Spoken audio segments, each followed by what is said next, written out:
Well, thanks all for coming to this public lecture by the Australian National Centre for Latin American Studies. A number of very familiar faces, of course, of people who've been to our lectures over the last couple of years, in fact. And here today we have a very important and interesting speaker about an important and interesting topic, I think. It gives me great pleasure to introduce Dr. Stephen Gregory of the University of New South Wales. I've known Stephen for quite a long time. In fact, I seem to remember a language class at the University of New South Wales that I was in very briefly, I might add, so he doesn't have to take responsibility for my appalling Spanish today. But Stephen was a mainstay of the School of Spanish and Latin American Studies at the University of New South Wales, right throughout its heyday, when it was a very important centre of Spanish and Latin American studies in Australia. And his own interests began from the literary side, Spanish and Latin American literature, and in particular then of course Mario Benedetti, about which he's become a major expert and writer. And this has led him of course to Uruguay and the politics of Uruguay. The topic today is, I think, of obviously great consequence for Uruguay. The election now of former Tupamaros as president of Uruguay, but also in relation to the changing politics, really, of Latin America. There's relevance, I think, perhaps to the so-called pink tide, or left turn, partial, or perhaps in retreat. Who exactly knows what's happened? So Stephen will speak for about 45 minutes, or thereabouts, 50 minutes, and then be happy, I think, to answer questions or to follow discussion. And of course, as always with these events, we have wine and cheese at the end, and in my experience, the best discussion usually takes place over that, after that's gone on for a while. So please feel free to stay around. We're doing a variety of things with ANCLIS that are quite new, and one of them you might see over here. We haven't entirely mastered the technology for doing this yet. I haven't entirely mastered the technology for doing this yet, but eventually we'll actually have these public lectures as vodcasts. You'll be able to see them on the web, stream them, and they'll be on our own YouTube channel, an ANCLIS YouTube channel. But in the meantime, the lower tech version, there'll still be an audio file which will be on the web, which you can listen to as well. But without any further announcements, or perhaps one further announcement, if you're not already getting ANCLIS emails, and perhaps there still are some people in Canberra who aren't getting ANCLIS emails, we've got a huge email list now, please put your name on the list as it goes around and we'll rectify that. But I'd like to introduce Gregory. Thank you, sir. Okay, thank you very much, John, and for the invitation to come here, and to ANCLIS for making it possible, and to all of you for coming. I've got about 24 double-spaced A4 pages to read here, which I think, as John said, is about 45, 48 minutes or so. So I will just read them straight through, and as John said, by all means, I shall be happy to make any, or try and answer questions, or listen to any comments that you might make at the end. In April 2009, Hugo Chavez, president of Venezuela, caused yet another ripple around the Western world, especially in the USA and some other past imperial centres, as well as knowing ironic smiles or raised eyebrows throughout Latin America and other ex-colonized continents, when he presented President Barack Obama with the English translation of Eduardo Galeano's Open Veins of Latin America. Now, it just so happens that Galeano is Uruguayan, and his 1971 Venas Abiertas de America Latina has been for decades a Bible for the Latin American left. It's now up to around 50 or 60 printings in Spanish. While Chavez's gesture saw it zoom 5,000 places up Amazon's English language bestseller list. Despite appearances and its massive bibliography, Galeano's book is not a work of historiography. Rather, it plunders Latin American history and the insights of a dependency theory very much in vogue on the Latin American left in the late 1960s to construct what is really a morality tale, a set of parables, that was probably as important in fomenting the urgent need for continental armed uprising as Regis Debray's Revolution in the Revolution, published simultaneously in Paris and Havana just 4 years earlier. Chavez, held up by many as a source of hope for the Latin American left in the 21st century, is here looking backwards to a process that led to resounding military and political defeat, although also reminding Obama, and of course anyone else who might have forgotten, just why people like Chavez remain an essential and inevitable presence in Latin American political history. Some 11 months later, on the 1st of March this year, just over 3 weeks back, José Pepe Mujica, leader of the MPP, Movement for Participation by the People, the dominant left-wing grouping in the centre-left Broad Front coalition in power in Uruguay since 2005, was inaugurated as president in the ceremony that saw the returned Broad Front government officially take office after Mujica's second-round runoff win in the national elections of November last year. In the early 1960s, Mujica had been a founding member of the MLN, the Tupamaros Movement for National Liberation, one of the guerrilla movements that had become famous in the late 1960s and early 1970s for having adopted armed struggle as the best method of answering the call so eloquently and vigorously implied in Galeano's open veins, and so amply exemplified in the signs of Uruguay's economic and political decline as it reached the point of collapse in the same years. However, by 1972, the Tupamaros had been all but wiped out, and within a year, all other forces on the left were virtually dismantled by military and security forces called on initially to restore order, but having learned from those they captured of the iniquities of the Uruguayan political elite, decided that, with a little bit of help from their friends in Washington and the more immediate neighbourhood, they could do the job better themselves. Mujica was only one of the MLN leaders to be tortured and kept in jail as a hostage until the official return to civilian rule in March 1985, after 12 years of military dictatorship. When he was anointed with the presidential sash, he became the first ex-guerrilla fighter to become the democratically elected president, not only of Uruguay, but of any country in the Southern Cone. As such, he symbolises a very different set of possibilities for the Latin American left in the 21st century than the image of military officer Chavez handing a US president an invitation to an already lost anti-imperialist war. It is in the context of the uniqueness of Mujica's situation that I wish at least to touch on the idea of Uruguay itself as an exception within Latin America. The last 50 years have seen the disintegration of the dominant way Uruguayans saw themselves, a view laid down in the early years of the century under the modernising social reformism called simply Bachismo, after the legendary president José Pepe Mujica, who initiated it. Its main elements were acceptance of a modicum of individual happiness and security guaranteed by the state, the sense that Uruguay was different from, or superior to, its Latin American neighbours, consensus in the form of a generally shared respect for social and political institutions and the law, and the belief that Uruguayans had exemplary high levels of general culture and education that made them equal to their European models over the Atlantic.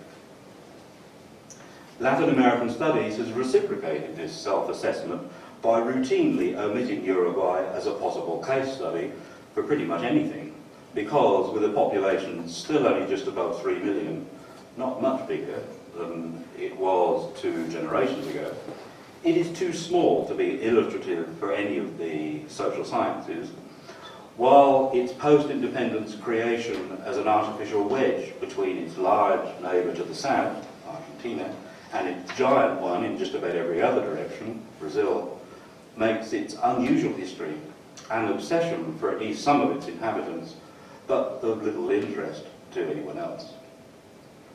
Despite such commonplaces, the Tupamaros were not the only renegade group on the Uruguayan left to see no reason why their country should be an exception to the continental war of liberation waged in the wake of the Cuban Revolution. Its defeat by the forces of counter-revolution, They had had their first victory in Brazil in 1964 and would install military governments in countries across the Southern Cone.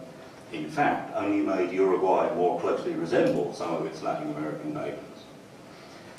While the economic crises of 2001-2 and 2008-9 that signalled the perils of neoliberal economics made regional integration and the search for partners outside the traditional centres of international capitalism a priority for the centre-left government since 2005. In the context of the gradual but growing recognition by reluctant Uruguayans themselves, if as yet by few outside, that Uruguay may be less an exception than an example to other Latin American countries, the rest of this paper offers an account of how the centre-left came to power there and how a man jailed and tortured for taking up arms because he, like many others, believed his country's political institutions were corrupt and ossified, could, without betraying himself or his political belief, wind up being elected president by only a slightly modified version of those same institutions, a mere 25 years after being released from prison. When it emerged from the dictatorship, the Broad Front was faced with an entirely different context from that in which it was hatched. In 1971, the Cuban Revolution and its influence, together with a local guerrilla war and a population sympathetic at least to the initial aims of the Tupamaros, had encouraged the hopes of a determined reformist left. In 1985, the Uruguayan left confronted a very changed world. Transition to democracy, a process that not only rejoined the best traditions of Uruguayan politics, but also latched on to the general trend in the Southern Cone. A dictatorship that had ushered in neoliberal economics with its rounds of privatisation and deregulation, a trend continued in succeeding civil administration. Of the many pressing problems besetting post-authoritarian Uruguay, two would prove decisive for the left. The collapse of real existing socialism, leaving the left in Uruguay, as of course elsewhere, without an international model to which it could reliably appeal, and an appalling economic crisis, growing since 1999, but at its worst in 2002, precipitated mostly by the recession in Argentina. Between 1971 and 2004, the Broad Front, the Frente Amplio, had evolved from, and I quote, a coalition of parties into a unified party of coalition.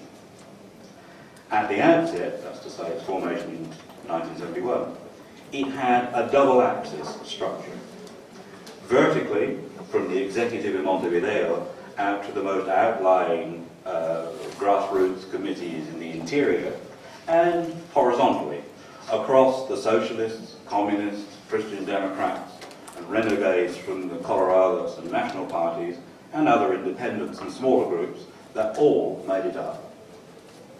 Since 1985, and especially as it got closer to exercising power instead of just opposing those who did, there has been an increasing trend toward combining those two arms, horizontal and vertical. Over the last 20 years, it has also successfully attracted support from two sectors traditionally bound to the Colorados or the Nationals, namely the very poor and marginalised, and workers and middle-class voters outside the capital city. It has done so despite, or perhaps because of, the very public wrangling that has occurred within its own ranks. For the Broad Front, open dialogue and debate have been at the forefront of its appeal, because they have seemed a guarantee of its honesty.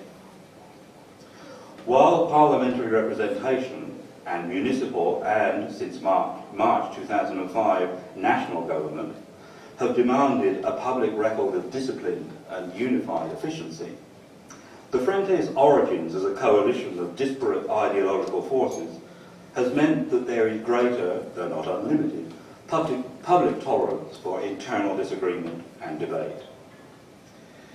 Given the Frente's electoral success over the last 20 years, it seems likely that this display of frequently substantial difference of opinion within the party has contributed not only to the Frente's own credibility, but also to rekindling the electorate's more general trust in civil society as a site for reasoned, intellectual and political debate. During the transition after the dictatorship, the Broad Front had very little time to gather its forces together before the elections of November 1984. Moreover, the military had refused to allow its then leader, Gregory, to stand as its presidential candidate. Under these circumstances, that its 1984 electoral showing just about matched that of 1971 was a positive outcome for the Frente. Since those early moments of redemocratisation, the key years for the Broad Front have been 1989 and 1994. 1989 saw the first major split in the Broad Front's ranks since its foundation in 1971. The Christian Democrats, whose initiative had made possible the unification of progressive forces for the first time in Uruguayan history, and a group that had originally defected from the Colorados, broke away to form a group called New Space. The more conservative section of that grouping went back into the Colorado Party, while the remainder, led by the son of the senator who had made the earlier defection, would later return to the Broad Front fold under a new title. The main reason for this split was that some moderate centrist groups in the Frente, the Broad Front, felt threatened by what was happening on their left. One of the most divisive issues, again still in 1989, was the admission into the Broad Front of the now legalised MLN Tupamaros, a move that the old leadership of the MLN had been planning since their days in prison. However, the internal controversy originally caused by their application to join in April 1986 could be measured by the fact that it took the Frente the best part of 3 years to persuade itself to accept them. Relations between the MLN and the Broad Front had always been difficult. The MLN distrusted electoral democracy and had only reluctantly, and perhaps even self-destructively, declared a truce in 1971 so as not to be the excuse for the cancellation of what were anyway tense and irregular elections. With 18%, the Broad Front then made the first dent in the traditional party's monopoly on government in Uruguay. While the armed struggle advocated and practiced by the MLN remained anathema to groups in the Broad Front centre.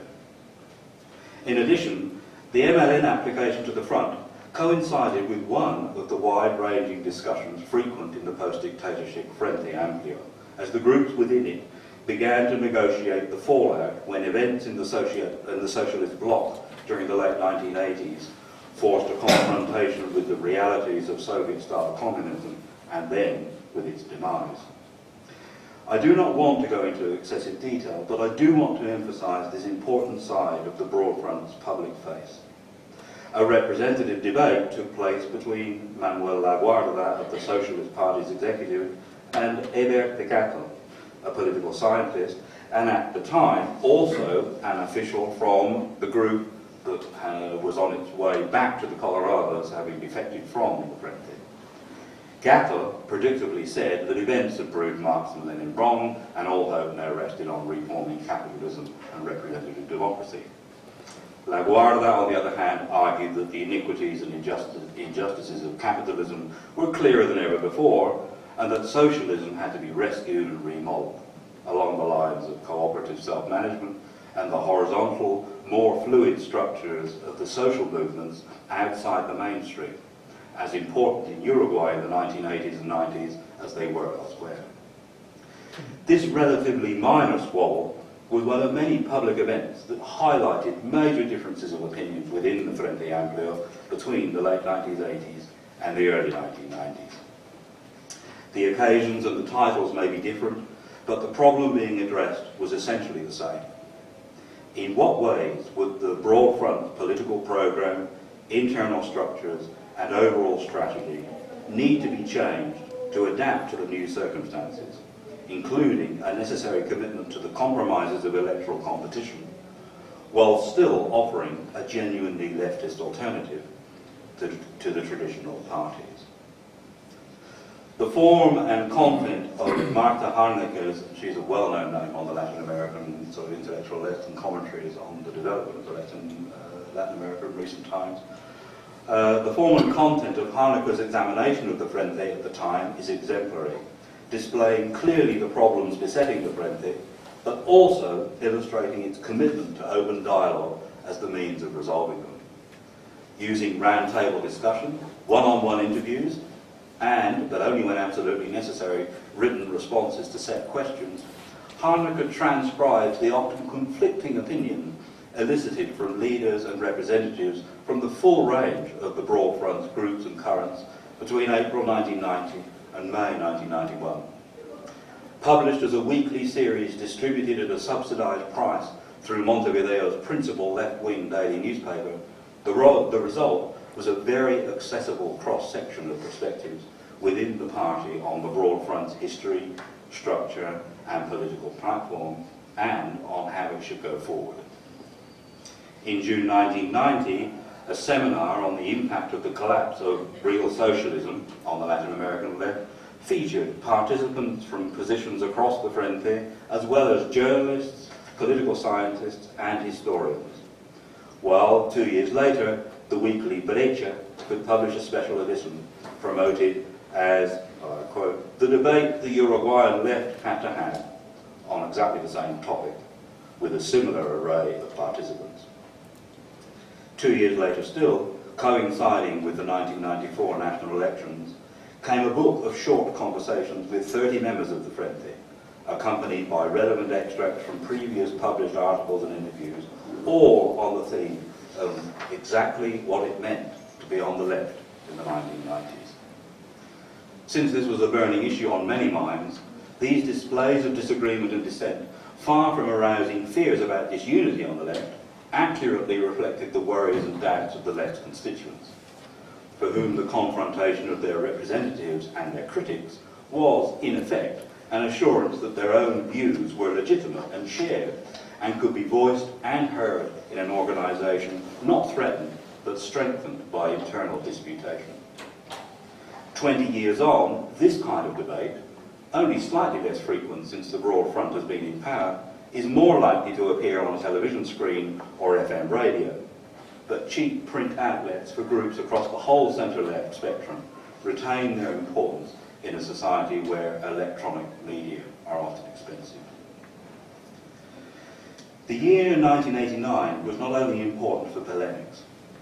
The accelerating implosion of the Soviet bloc would erode the influence of the Communist Party as the most voted sector in the Broad Front, a banner that would then pass through the less compromised Socialist Party and, by 2004, on to the younger, fresher and more participatory style of Mujica's movement for popular participation. Equally significant in the long term was the Frente's first electoral victory. It captured the Municipal Council of Montevideo under the candidacy of Tabaré Vázquez, this again in 1989, whose support base was the Socialist Party.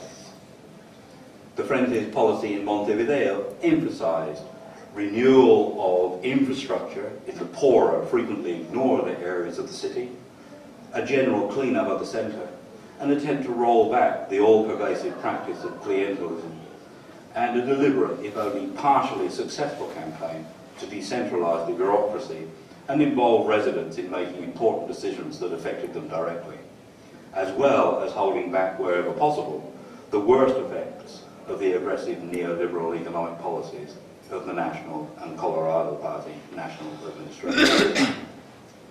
It was also, of course, the Frente, the Broad Front, the Frente, first chance to exercise political power. Its performance has been efficient enough to guarantee its hold on Montevideo's town hall until today. Also in 1989, the internal structure of the Frente changed, which would have very significant consequences. The creation of several moderate reformist groupings reflected both the tenor of the Front's internal debates, as well as the ever more pressing need for a nationally electable alternative to successive centre-right administrations. 1994 found a broad front successor to Vázquez as mayor of Montevideo, freeing him to run as the next national leader of the broad front after the much respected Líber Seregni proved unable to adapt to the changing political circumstances both within and outside the organisation. The economist Danilo Astori, a leader of his own group, was a strong rival to Vázquez until they made the mistake of supporting Seregni in 1996, which fatally weakened his challenge for the presidential candidacy in 1999, and incidentally facilitated the ascendancy of the movement or participation of the people, which I'll come to in just a moment. Vázquez himself created the Encuentro Progresista, progressive meeting point, which arguably would become the linchpin of the Broad Front's electoral fortunes in 1999 and 2004. The EP, the Encuentro Progresista, was principally made up of progressive Christian Democrats, who had by then returned to the Frente after leaving in 1989, and a group of fugitives from the National Party, led by the man who became Vázquez's running mate in 2004. Combined with Vázquez's Socialist Party affiliations, the Encuentro Progresista became a potent reformist force within the Frente and enabled Vázquez to see off Astori's challenge in 1999.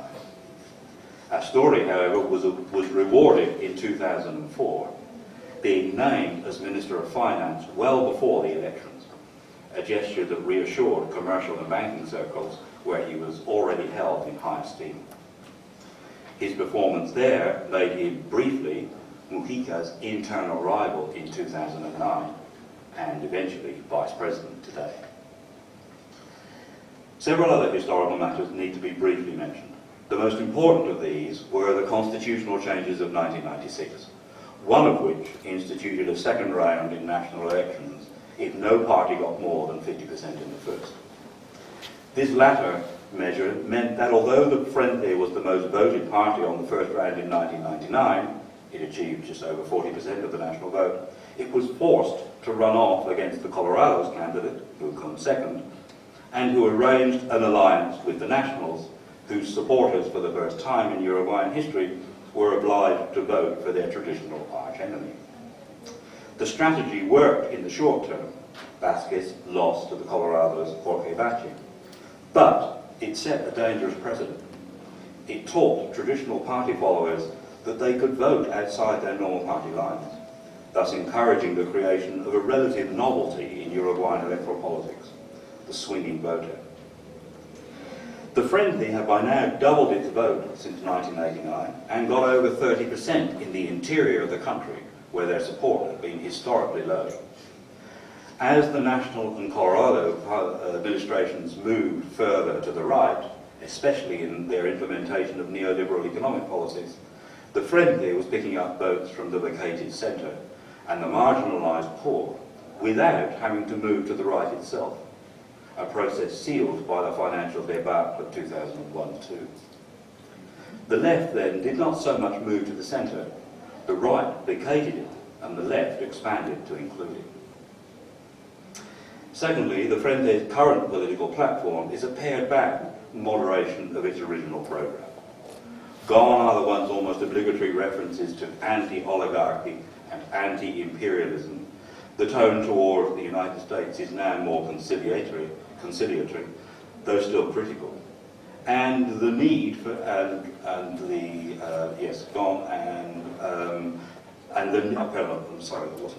the need for dialogue with local business and employer organisations is recognised.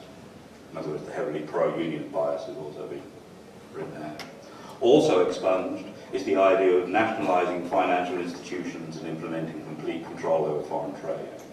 Retained, however, are the desire to distribute income, a commitment to those in most need, the determination that the state will mitigate the worst effects of the application of globalised market forces, and a reinvigorated plan for regional integration through Mercosur and other alliances. Similarly, although the process has been streamed somewhat so that more decisions can be taken by majority than by consensus, the emphasis of the Frente's decision-making procedures is still on dialogue, consultation and open debate. A third consideration is what has come to be called, ironically, the traditionalisation of the Broad Front. It is ironic because the Frente, the Broad Front, is becoming more like the two traditional parties in that its own history or tradition is becoming a more essential element in its identity. While association with globalised, non-national kinds of modernisation has increasingly de-traditionalised the Colorados and the Nationals, the so-called traditional parties. The Frente's history is one of sacrifice and courage dating from the days of its resistance to Pacheco's authoritarianism in the 1960s and to the 12 years of military dictatorship. This has produced a tradition by successfully passing loyalty to it from one generation to the next, and moreover, as it were, stealing the children of traditionally Colorado or national families. The Frente's standing and the loyalty it inspired were enhanced throughout almost the entire post-dictatorship period by its role in organising plebiscites or referenda to oppose proposals varying from the one guaranteeing immunity to the military for human rights violations in 1989 to those attacking privatisation legislation a decade later. These exercises honed the party's mobilisation skills and built up a legion of activists and supporters by associating it with popular opposition to both Colorado and national governments, even when the projects themselves failed to win the approval of the majority of the electorate. When the political limitations of social movements became clear, many of their militants, especially among the young, moved over to the front, most frequently to the movement for participation by the people, which, now led by José Mujica, is what the MLN has become after going through a series of transformations just as dramatic as those I have just outlined for the Broad Front as a whole.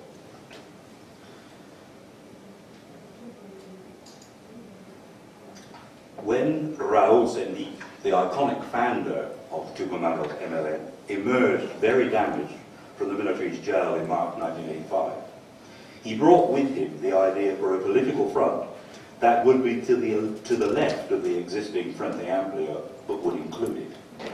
The embodiment of a transformed and legalised MLN devised and imprisoned by himself and other leading members of the organisation. While this notion would have predictably not prosper, the existing Broad Front inevitably shot it down as a rival. It would become the basis of an MLN committed to electoral democracy that coalesced in 1989 as the MPP, the Movement for Participation by the People, a more radically left voting bloc within the Frente, based around the MLN, but including smaller groups and a few independents. José Pepe Mujica in many ways epitomised the internal changes undergone by the MLN, being one of its founders and a guerrilla fighter in the 1960s, a political prisoner for the whole of the dictatorship, and then a deputy, first a deputy and then a senator from 1994 onwards, and then from 2005 a minister, and finally a successful presidential candidate in 2009. His attractive, deliberately rustic style made him the most recognised and popular figure on the Frente's left, as well as one of its most interviewed and humorously articulate spokesmen, precisely because it accords with exactly what he is. He still lives 10 to 12 kilometres from the centre of the capital on the same small farm he bought several decades ago, and donates most of his parliamentary salary to his political group. However, there was also a proletarian, as they call themselves, a proletarian trend within the legalised MLN, one increasingly at odds with it as the Frente Amplio as a whole became more openly a post-socialist centre-left reformist party. The proletarians had a more traditionally Marxist conception of the people and of working class and trade union politics, and even secretly evolved plans for a politico-military organisation to lead an armed population to resist any attempt at a military coup like that in June 1973, or even to lead an armed revolution if conditions were judged propitious. Such thinking seemed to hark back to the movement's origins, but also displayed a nostalgic attachment to the hurly-burly and dangers of clandestine militarism. The theoretical underpinnings of the proletarians extended from quasi-Leninist to libertarian, and at its inception, the group included other MLN founders, such as Jorge Zabalza, Julio Manedales, and Eleuterio Fernández Huidobro, who was the MLN's semi-official historian and who'd become a senator 2 years before Mujica. At their high point around 1989, when they controlled all the major MLN and MPP media outlets, the proletarians' ultimate fate was forecast when, after they had taken it over, the readership of the MLN's main political journal collapsed. During the 1990s, the proletarians were gradually displaced as the ever-improving electoral has been eloquently summed up as follows. The social state became a trading post. The state as entrepreneur went over to services, and the state as regulator increasingly accepted the free play of the market. Even so, this state, that's to say the Uruguayan state, is far from the privatised and minimalist state embraced by so many in the region. I think that Gregory was at Benin's Argentina. When the Broad Front won in 2004 with 50.45% of the vote, it might look a slim majority, but it actually was not. Since 1954, no party has received more than 50% of valid votes, and not since 1950 has any party received more than 50% of all votes cast, valid or not. Both occasions well before the advent of the Frente Amplio or any other party that could challenge the two traditional parties' hegemony. Moreover, Vázquez, as a doctor from the working class suburb of La Teja, suburb of Montevideo, was the first president not to come from the political elite, Mujica being the second, while the Broad Front was the first party to win office nationally other than the Colorados or the Nationals since independence in the early 19th century. Since taking office in March 2005, the centre-left government has had a mixed record in its response to its historic challenge. The first Frente Amplio, the first Broad Front national government, has seen most success in two areas. First, it has not only continued the post-2002 economic recovery, but has exploited it to improve the plight of the very poor, the unemployed, and generally most disadvantaged. Numbers in all these categories have fallen significantly, though not as far or as fast as many had hoped. Second, it has honoured its pledge to circumvent the laws giving the military immunity from prosecution for human rights abuses during the dictatorship by investigating cases of the disappeared and putting on trial not only security officials and high-ranking soldiers, but also one ex-president, although its attempt to legislate a never-again reconciliation day predictably caused huge controversy, both within and outside government ranks. A start has been made on reforms in such areas as welfare, health, education and tax, but much there remains still to be done. Though significant gains have been made in returning the state's ability to influence the welfare of its citizens. The government's pragmatic and not always conspicuously competent foreign affairs policies have dismayed some, especially on the left. Vázquez has worked with Venezuela's President Chavez, but he also gave George Bush the ceremonial keys to the capital. But the Frente did vote any attempt at a free trade, vetoed, any attempt at a free trade agreement with the US. However, Uruguay's conflict with Argentina over the use of the river Uruguay and its quest to reform medical sewer structures are unresolved, though Mujica has said he will seek to deepen regional ties. Internally, the attempt to marry the need to represent the Frente's different groups at government level with the equally imperative need for efficiency, initiative and skill has not always been successful. While some have felt that executive decision-making practices have made redundant much of the lively party discussion, though fierce internal debate however frustrating for ministers, seems, in my view at least, generally to have resulted in better policy. The biggest single change experienced by both Broad Front and the Tupamaros since the end of the dictatorship in 1985 is also the most obvious.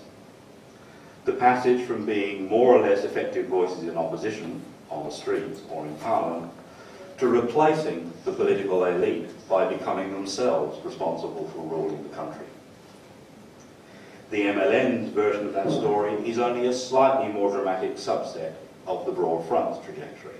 In a way, the 12-year dictatorship was only a hiatus on the inexorable rise from the Frente's first modest showing in the corrupt 1971 national elections to a majority in both lower house and Senate in 2004 and 2009.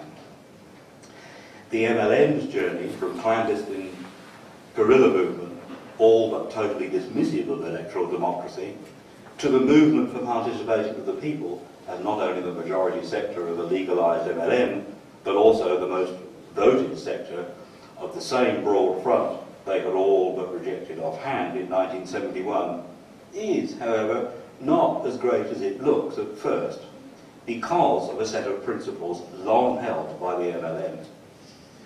In a very real way, the Tupamaros had no theory.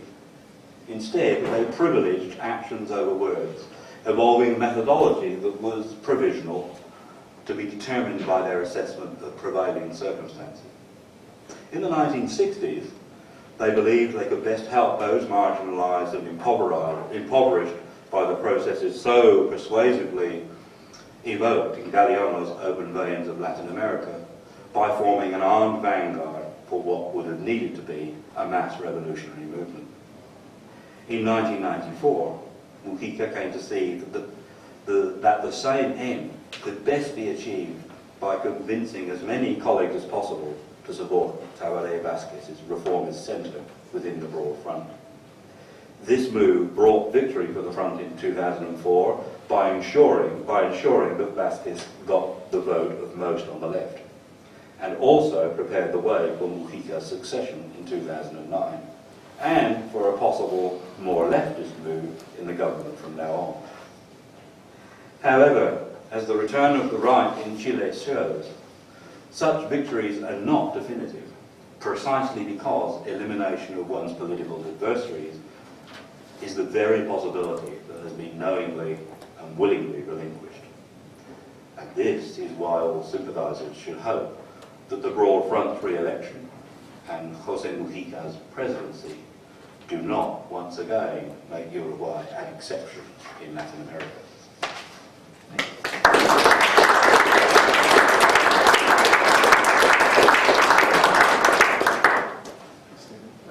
I'll open the meeting up for questions and discussion.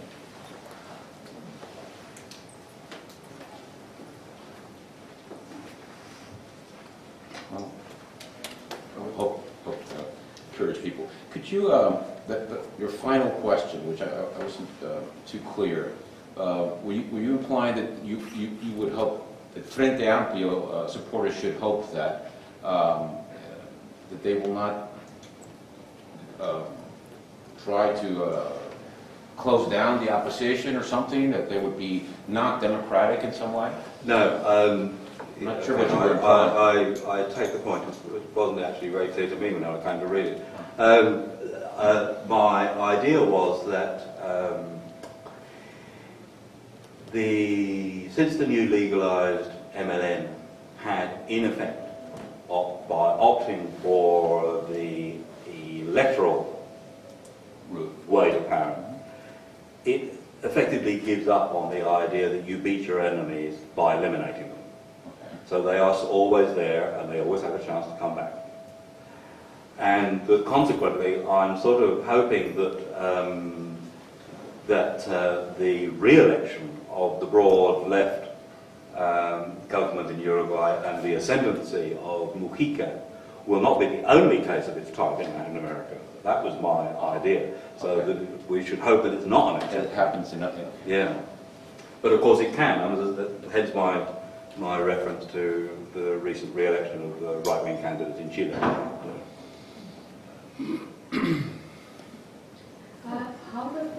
this change on the well-being of the population?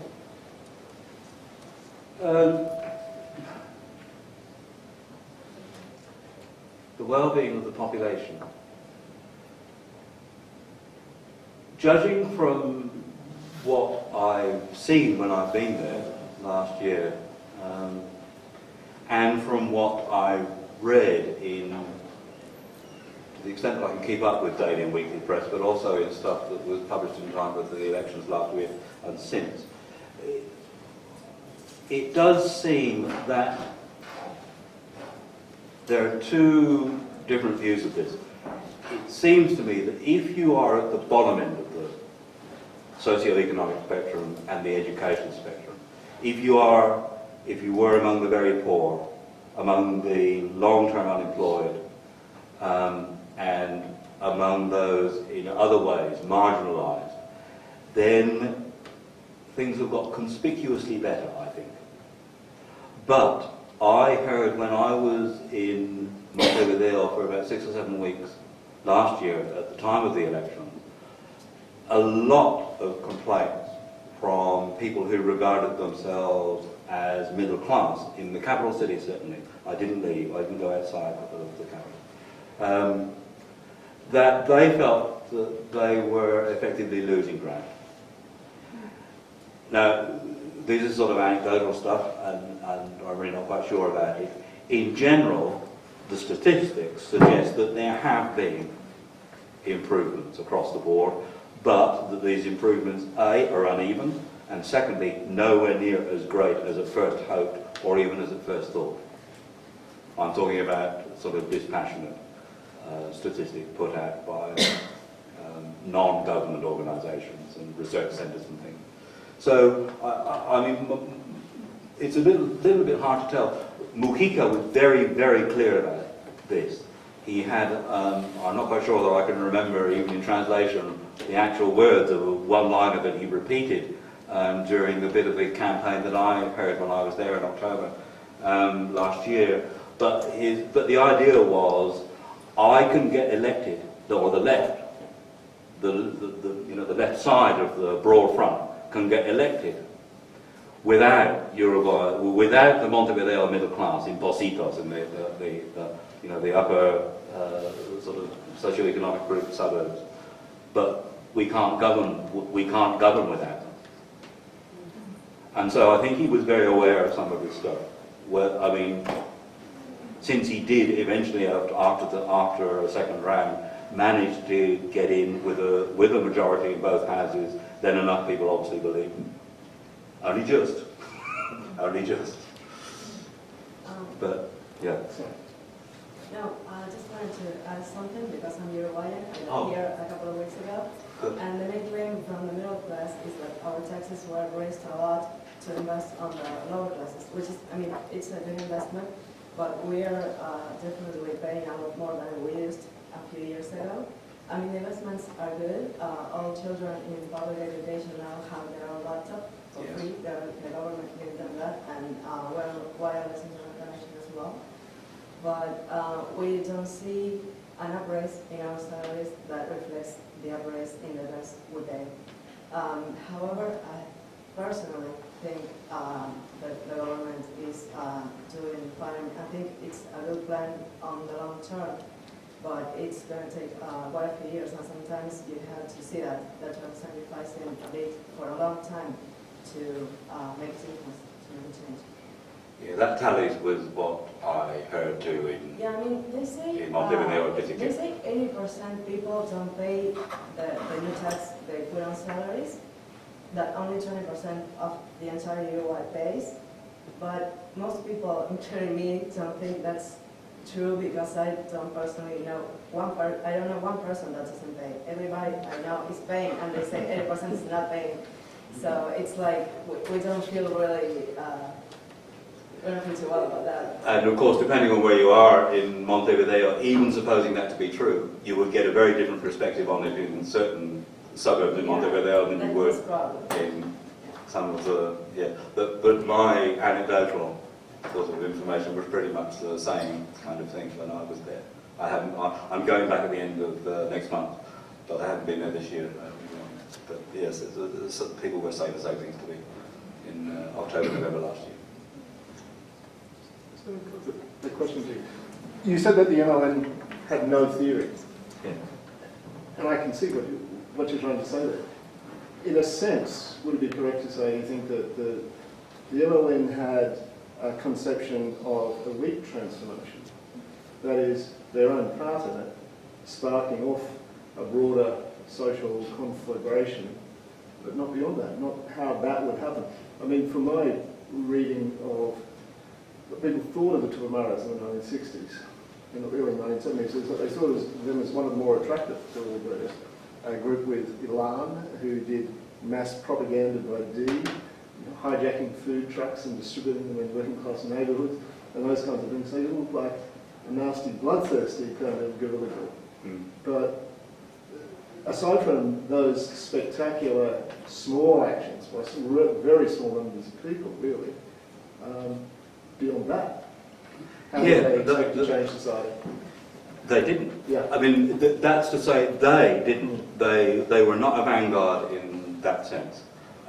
They didn't have a theory of power, as far as I can work out. I don't think they certainly didn't have a theory of a working class proletarian dictatorship. They didn't like parties, any of them, and they didn't structure themselves as one, even internally, even while they were working in that way. And that's really what I was getting at. Some of the militants whom I've seen, by whom I've read interviews, would say things like, "We plan actions, but we made up our theory on the march after you'd started." And there was I know that from just having read some of their documents. If you read some of the documents that were put out in the early days, and of course they're now widely available in translation as well as in Spanish. First of all, there were very, very few of them, and they were always very much either brought about by or explicitly talked about very particular events and very particular circumstances. In other words, they were conjunctural. They didn't indulge in this kind of, they had no blueprint for what they wanted society to look like and how you were going to achieve it. They simply didn't want that to happen. And what you say is quite right, there was this very, very strong libertarian element in it, which they never abandoned. And they did have, of course, they had a set of attitudes, a set of principles, and they did receive instruction, if that's the word, as well as reading theory derived from conventional, well-known left-wing books and theories and so on and so forth that you might expect them to read.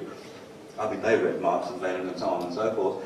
But they also, of course, Uruguay had received a large number of people who had escaped from Republican and Franco's Spain, including a lot of anarchists.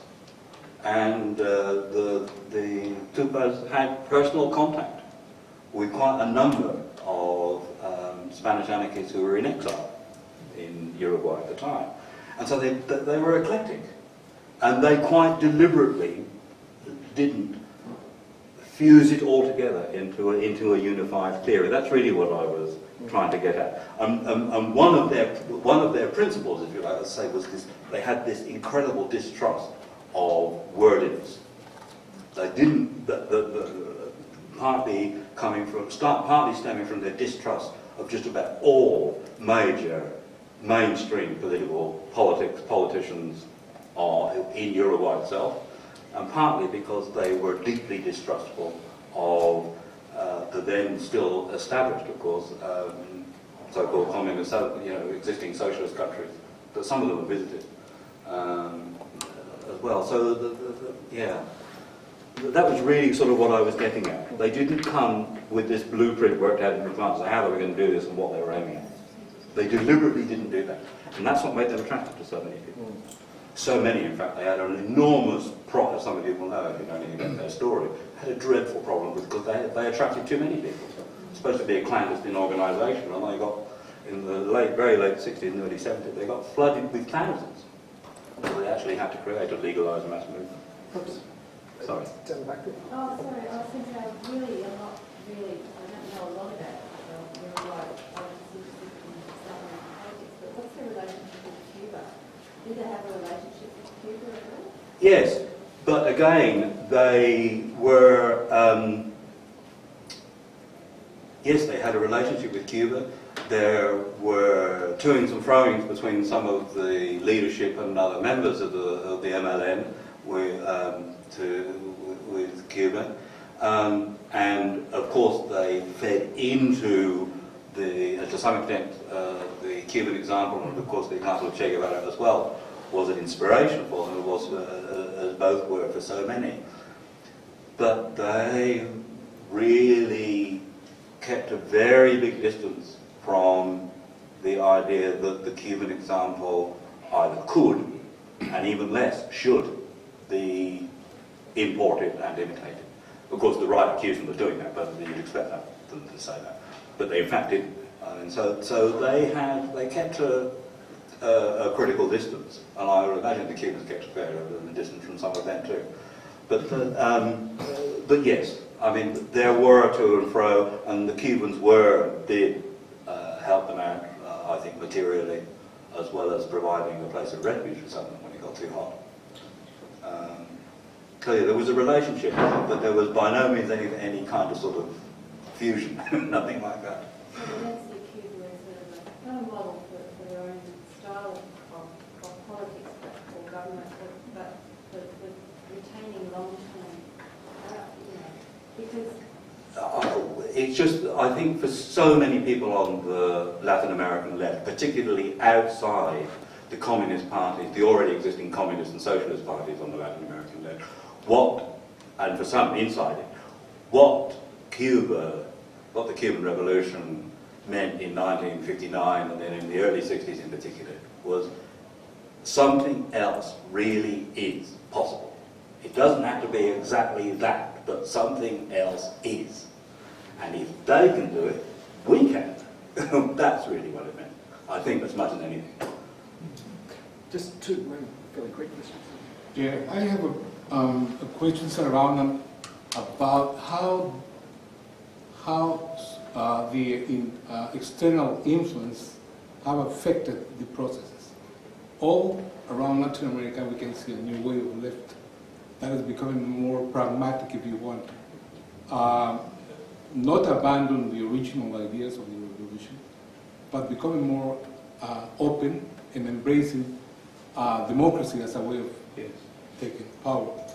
But this is being also caused by the international situation, particularly the influence of the United States, that has caused all these economic problems with neoliberal influence in the governments. They apply all around Latin America, all those policies that impoverish the population vastly. And then after Bush took over, they have lost influence, not only in Latin America, but around the world. But the next step is to think about, is the United States going to accept those changes that are happening in Latin America, or they will, in a smart way, they're saying now, change the policy to enforce what is being always their principle, that Latin America is the backyard. Are they going to accept that in the long term? And that is that going to force the independence movement, I would say, because the revolution movement has its anchor in feelings of independence that was so.